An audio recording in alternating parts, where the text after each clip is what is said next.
कक्षा 7 गणित का अध्याय 10 चतुर्भुज पर या क्वाड्रिलैटरल पर आधारित है।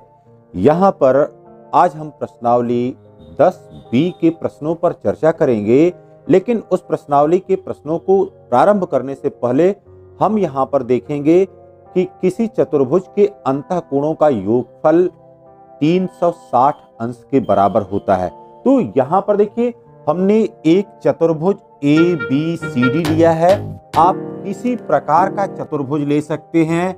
आपके चतुर्भुज का कोई आकार हो सकता है, वह आयत के रूप में हो सकता है, वह वर्ग के रूप में हो सकता है, समांतर चतुर्भुज के रूप में हो सकता है या समलंब के रूप में हो सकता है।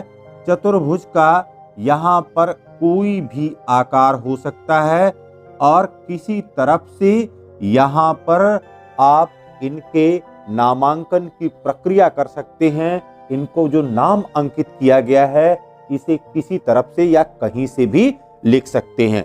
अब यहाँ पर देखिए, जो चतुर्भुज ABCD हमने लिया हुआ है, अब इसमें हमको ये देखना है कि अंतःकोणों का योगफल 360 अंश के बराबर होता है।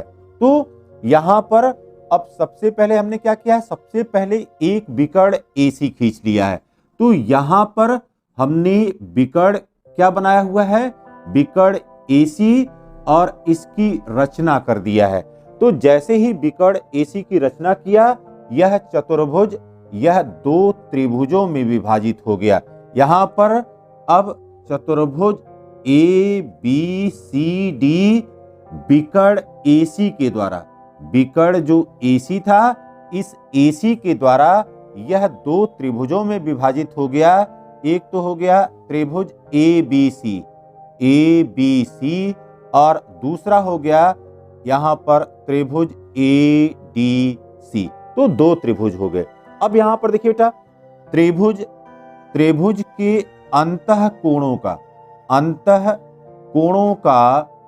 कोणों का योगफल कितने के बराबर होता है? किसी त्रिभुज के अंतःकोणों का योगफल यह 180 अंश के बराबर होता है। तो यहाँ पर अब सबसे पहले ये देखें कि त्रिभुज ABC में,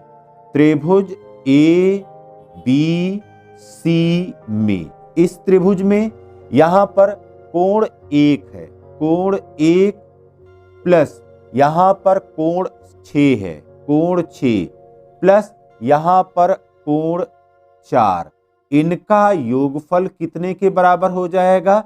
180 अंश के बराबर हो जाएगा, क्योंकि त्रिभुज के तीनों अंतःकोणों का योगफल 180 अंश के बराबर होता है। पर देखिए, त्रिभुज ADC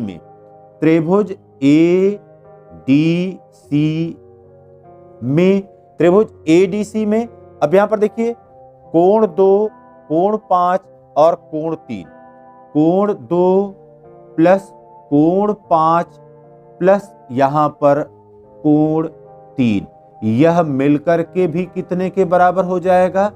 180 अंश के बराबर हो जाएगा। तो अब यहां पर चतुर्भुज ABCD यह बराबर है यहां पर किसके? त्रिभुज ABC प्लस त्रिभुज ADC के। दिस इम्प्लाइज दैट, तो चतुर्भुज के अंतःकोणों का योगफल यह दोनों त्रिभुजों के अंतःकोणों के योगफल के बराबर हो जाएगा। इसलिए चतुर्भुज ABCD के अंतःकोणों का योगफल यह बराबर हो जाएगा त्रिभुज ABC के अंतःकोण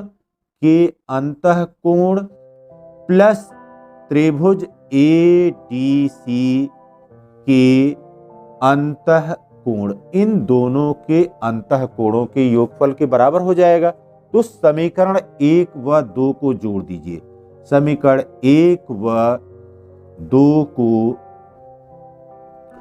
जोड़ने पर, समीकरण 1 व 2 को जोड़ दीजिए।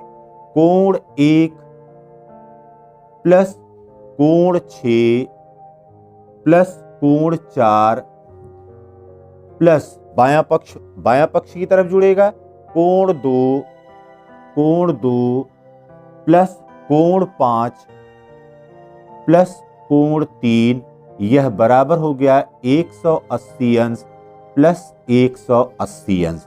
अब देखिए बेटा, यहां पर कोण 1 और कोण 2 को एक साथ कर लीजिए, तो कोण 1 प्लस कोण 2 प्लस यहां पर कोण 6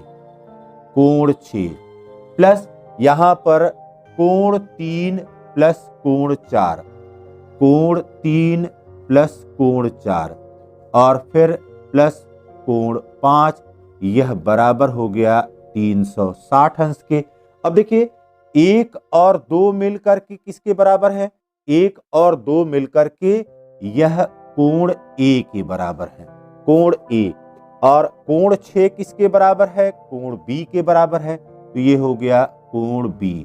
प्लस फिर देखिए कोण 3 और 4 किसके बराबर हैं? कोण C के बराबर हैं, कोण C। प्लस यहां पर कोण 5 किसके बराबर है? कोण D के बराबर है, तो कोण D यह बराबर हो गया 360 अंश के। तो यहां पर देखिए कोण A, कोण B, कोण C और कोण D, इनका योगफल हमको कितना मिला? इनका योगफल हमको मिला 360। और यहां पर 10B के पहले प्रश्न पर चर्चा करते हैं, जिसमें कह रहा है कि किसी चतुर्भुज का एक कोण 60 अंश है, शेष 3 अंतःकोण बराबर हैं, शेष प्रत्येक कोण की माप ज्ञात कीजिए।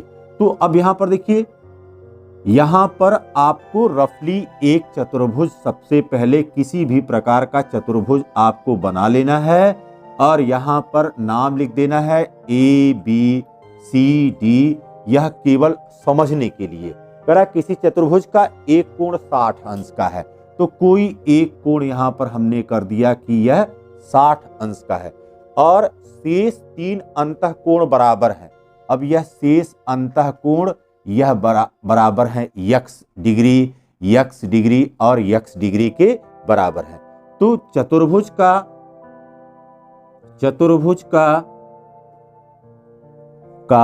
एक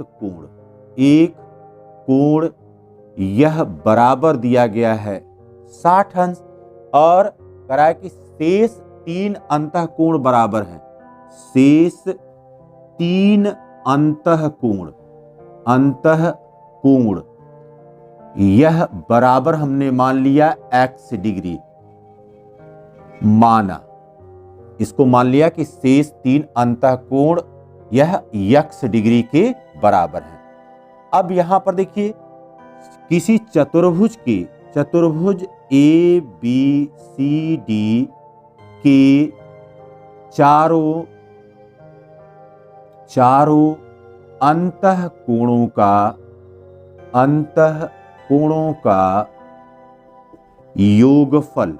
योगफल यह कितने के बराबर हो जाएगा? यह 360 अंश के बराबर हो जाएगा। दिस इम्प्लाइज दैट, अब यहां पर कोण A प्लस कोण B प्लस कोण C प्लस कोण D, कोण A प्लस कोण B प्लस कोण C प्लस कोण D, यह मिलकर के कितने के बराबर हो गया? 360 अंश के बराबर हो गया। अब यहां पर कोण A का मान रखिए, यह x डिग्री है, प्लस कोण B का मान यहां पर 60 अंश है, प्लस यहां पर C का यह x डिग्री है, प्लस यहां पर D का मान भी यह x अंश के बराबर है और यह मिलकर के 360 डिग्री का हो गया। अब यहां पर x है, यहां पर x है और यहां पर x है, तीनों x जुड़ करके यह 3x डिग्री हो जाएंगे और प्लस ये हो गया 60 डिग्री के और यह बराबर हो गया 360 अंश के। इसलिए 3x अंश बराबर हो गया 360 अंश माइनस 60 अंश। इसका पक्षांतर किया और पक्षांतर करने पर इधर धन था तो दाहिनी ओर जाने पर यह ऋण हो गया, इसलिए 3x डिग्री यह बराबर किसके हो गया? 300 अंश के हो गया। इसलिए अब यहां पर देख लीजिए यक्स का मान क्या हो जाएगा, इसलिए यक्स डिग्री बराबर हो गया 300 अंश बटे, अब यहां पर 3 से भाग दे दीजिए और 3 से भाग देने पर यह कितने के बराबर हो गया, 100 अंश के बराबर हो गया। तो यहां पर चारों कोण क्या हो गए, चारों कोणों का मान, तो यहां पर पहला कोण तो दिया गया था 60 अंश का, अब यहां पर शेष 3 कोण, शेष 3 कोण क्या हो गए, यह 100 डिग्री, फिर 100 अंश, फिर अगला भी कितने के बराबर हो गया, 100 अंश के बराबर हो गया। तो चतुर्भुज के अंतः कोणों की प्रॉपर्टी को याद रखते हुए तब इस प्रकार के प्रश्नों को हम